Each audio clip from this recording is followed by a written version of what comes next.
Welcome to my videos. So guys, in today's video, I'm going to describe my immigration story of Canada.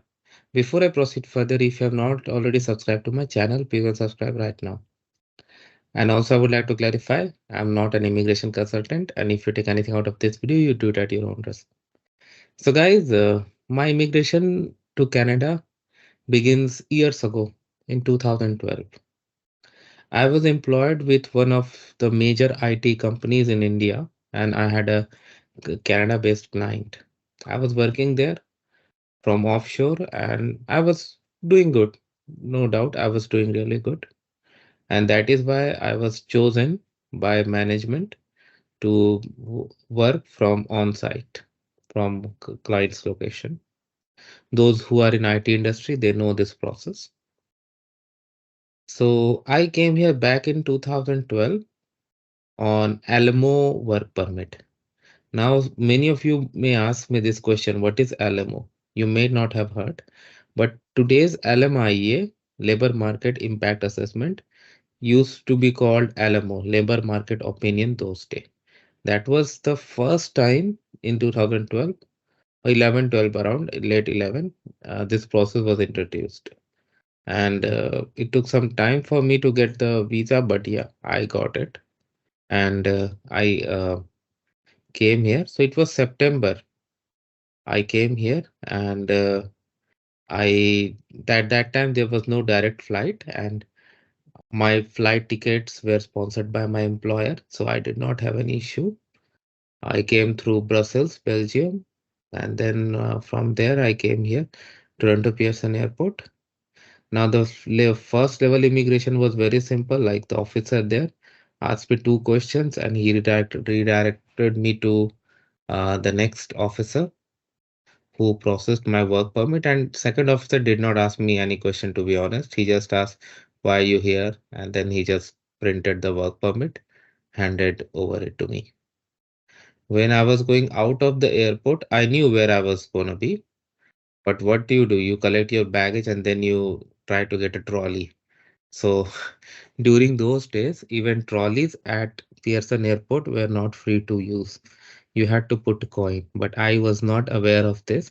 So I was trying to pull out a trolley, but I could not. Then I found when I saw the gap to insert the coin that a coin needs to be inserted. It was a fun incident. Anyway, I get into Canada, and that was the first time I was out of the country, and I was really enjoying. I was really enjoying because I was in a different world altogether because big roads, beautiful houses, and different climate condition altogether. And I was in a taxi going to my destination, and I was just looking around, and I was happy. So that's fine. When I came here, like initially when I came before arrival, I did not have to permanently settle. But during those days, it was a much better place than today. I would be honest with you guys. Be it healthcare, be it infrastructure, be it public facilities, be it policing, be it like low criminal activities, whatever term you pick up, it was much better those days back in 2012 than now. And I decided I gotta stay here. So during those days, there was nothing like express entry. It was all paper based, be it CEC, Canadian Experience Class, or Federal Skill Worker. So my best bet was to go through CEC. Okay. For that, 1 year of experience was required, and that I was gaining it. But something very tragic happened to me. Almost after working for 11 months, I was told to go back. I really did not want to be honest with you guys. I really did not want to. But I could not do anything because if you're in IT industry, you know that you cannot go against your management. You can request, you can cry, you can do anything you want, but ultimate outcome is gonna be the management's decision. And I felt so bad. I was shattered. I was broken that just 1 month before I was forced to go back. When I went back to India, I was like depressed, I would be say. I'll be honest. But then I decided that no, this is not what the outcome my life should be. Someone else should not decide where I would be. It should be myself. Okay, fine. I could not make it to Canada, but somewhere else I'll definitely make it to. And started researching. I researched for various countries, be it Australia, be it South Africa, be it USA, UK, everywhere I searched. Where can I be? I would be able to go. Lot of research I did. And then I won't bring in Australia in between because for that I have made a different video how I got Australian PR in this process. But I started studying hard, like English and all. I worked hard. Australia still I need to explain a bit because I found an opportunity in Australia, but I needed very high IELTS score, 8 score. So I studied absolutely hard, day, night, everything I did, and I had achieved that.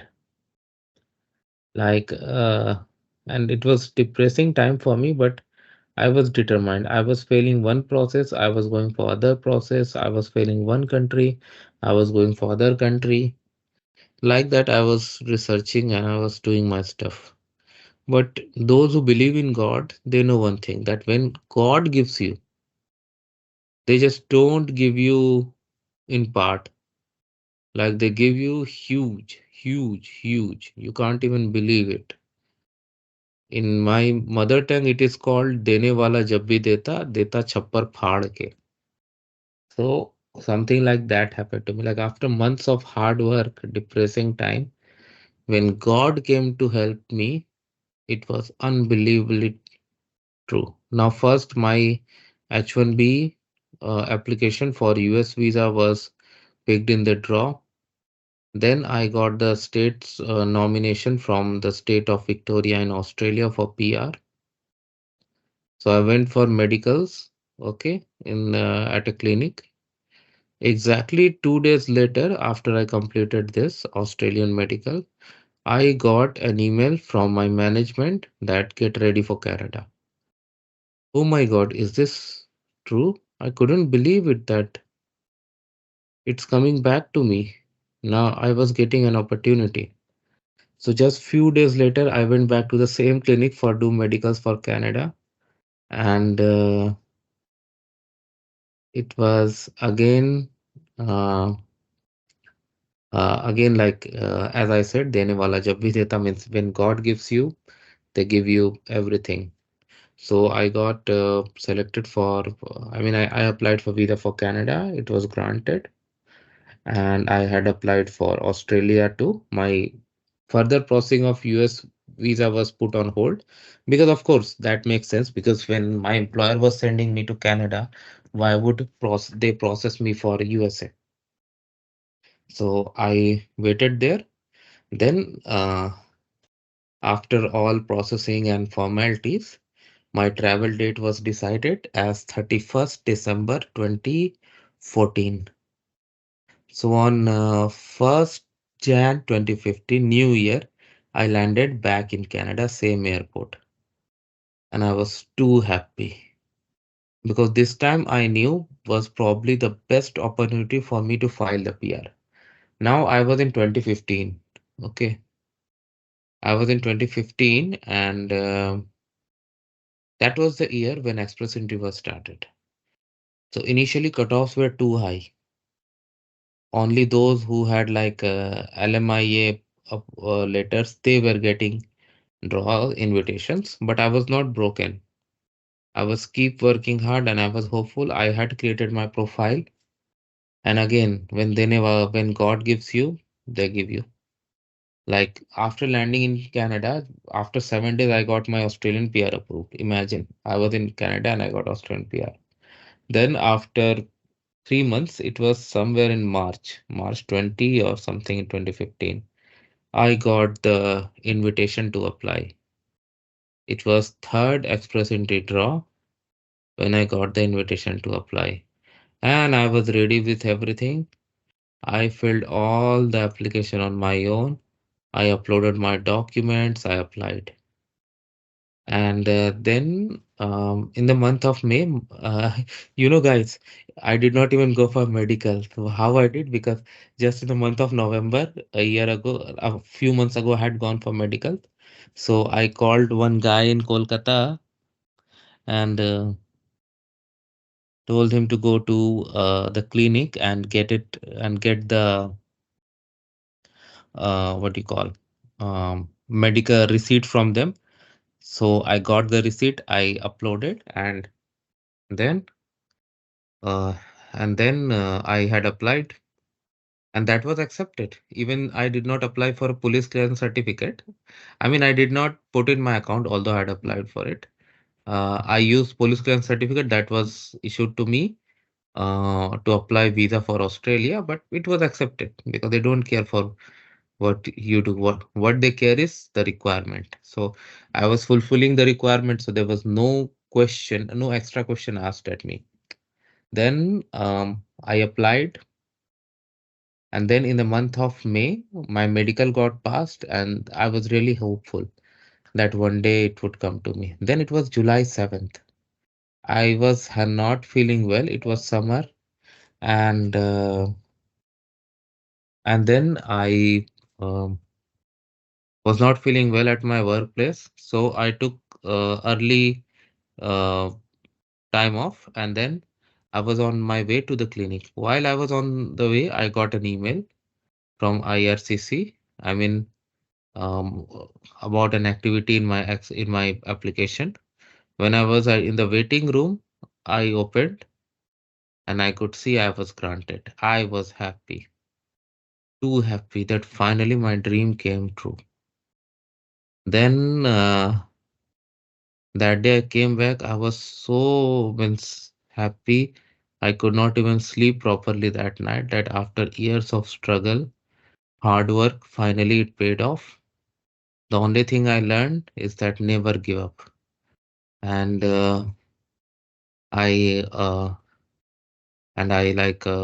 was very happy. Just 2 days later, I dispatched my passport to Ottawa in order to get it stamped. Then my passport got stamped, and then I got it back. Then during those days, flag polling process was carried out at all land borders at all hours. So I did not have to check availability or something. I just went to Rainbow Bridge, Niagara Falls. I crossed the border, went to the US side, explained the officer at the US side. He sent me back. I came back, and then my application was agreed, and I was granted PR. The only thing they checked was my bank statement. Rest nothing. COPR signed, and I was done. Boom, done forever. I became so happy that finally I was PR. After a month or so, my PR card also arrived. In 2016, I switched my job, and then I was waiting when the government changed and they eased the citizenship rule. I became eligible in 2018. So in 2018, I applied for citizenship, and in the same year, I got the citizenship too. It was in September 2018. I went for the ceremony, and that's it. My immigration to Canada was done. Now I was a Canadian passport holder. So that's my full story, guys. I apologize if I took long time, but just wanted to explain. Let me know what you think about it. Thanks for watching.